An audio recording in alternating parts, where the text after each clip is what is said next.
Social media వల్ల ఒక్క రాత్రిలోనే స్టార్గా మారిపోయిన మోనాలిసా భోస్లే ఇప్పుడు మాత్రం సంచలన ఆరోపణలతో వార్తల్లో నిలుస్తున్నారు. ప్రయాగ్రాజ్ మహాకుంభమేళాలో పోసులు అమ్ముతూ కనిపించిన ఆమె ఫోటోలు వైరల్ కావడంతో ఆమె సినీ అవకాశాలు వరుసగా వచ్చాయి. కానీ సినిమా రిలీజ్ కాకముందే ఆమె వ్యక్తిగత జీవితం వివాదాల్లో చిక్కుకుంది. ఒకవైపు పెళ్లి చుట్టూ వివాదం, మరోవైపు దర్శకుడిపై చేసిన ఆరోపణలు ఇండస్ట్రీలో కలకలం రేపుతున్నాయి. ఇటీవల మోనాలిసా తన ప్రియుడు ఫర్మాన్ ఖాన్ను కేరళలోని తిరువనంతపురంలో హిందూ సాంప్రదాయం ప్రకారం వివాహం చేసుకుంది. అయితే ఈ పెళ్లిపై దర్శకుడు సనోజ్ మిశ్రా లవ్ జిహాద్ అంటూ ఆరోపణలు చేయటంతో ఈ వివాదం ముదిరింది. దీనికి తోడు ఆమె బంధువు విజయ్ భోస్లే కూడా మోనాలిసా మైనర్ అని ఆరోపించడం పరిస్థితిని మరింత క్లిష్టం చేసింది. అయితే ఈ ఆరోపణలన్నింటినీ మోనాలిసా దంపతులు ఖండించారు.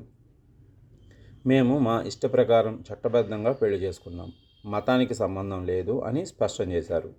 ఇప్పుడైతే తన ప్రాణాలకు ముప్పు ఉందని భయాందోళనల మధ్య కేరళలోనే ఉంటున్నామని తెలిపారు. ఇదిలా ఉంటే తాజాగా కొచ్చిలో జరిగిన ప్రెస్ మీట్లో మోనాలిసా మరింత సంచలన ఆరోపణలు చేశారు.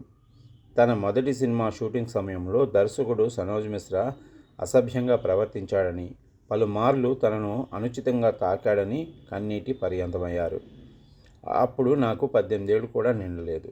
ఇంట్లో చెప్పినా సర్దుకుపోవాలని చెప్పారు. ఎవరికీ చెప్పుకోలేక మౌనంగా భరించాను అంటూ ఆమె ఆవేదన వ్యక్తం చేశారు. తన పెళ్లిని లవ్ జిహాద్గా చూపించడం వెనుక తనపై ఉన్న కక్షే కారణమని మోనాలిసా ఆరోపించారు. భర్త ఫర్మాన్ ఖాన్తో కలిసి మీడియా ముందుకు వచ్చిన ఆమె త్వరలోనే పోలీసులకు ఫిర్యాదు చేయనున్నట్లు వెల్లడించారు. సోషల్ మీడియా స్టార్గా ఎదిగిన మోనాలిసా తనపై జరిగిన వేధింపుల గురించి బయటకు రావటం ఇప్పుడు హాట్ టాపిక్గా మారింది. తనకు న్యాయం చేయాలని సోషల్ మీడియాలో పెద్ద ఎత్తున మద్దతు వెల్లువెత్తుతుంది. ఇక గతంలో కూడా సినీ అవకాశాల పేరుతో యువతిని వేధించిన కేసులో సనోజ్ మిశ్రాను ఢిల్లీ పోలీసులు అరెస్ట్ చేసిన విషయం తెలిసిందే. ఈ నేపథ్యంలో మోనాలిసా ఆరోపణలు నిజమే అయ్యుండొచ్చని చాలామంది భావిస్తున్నారు. మరి ఈ ఆరోపణలపై సనోజ్ మిశ్రా ఎలా స్పందిస్తారో చూడాల్సిందే.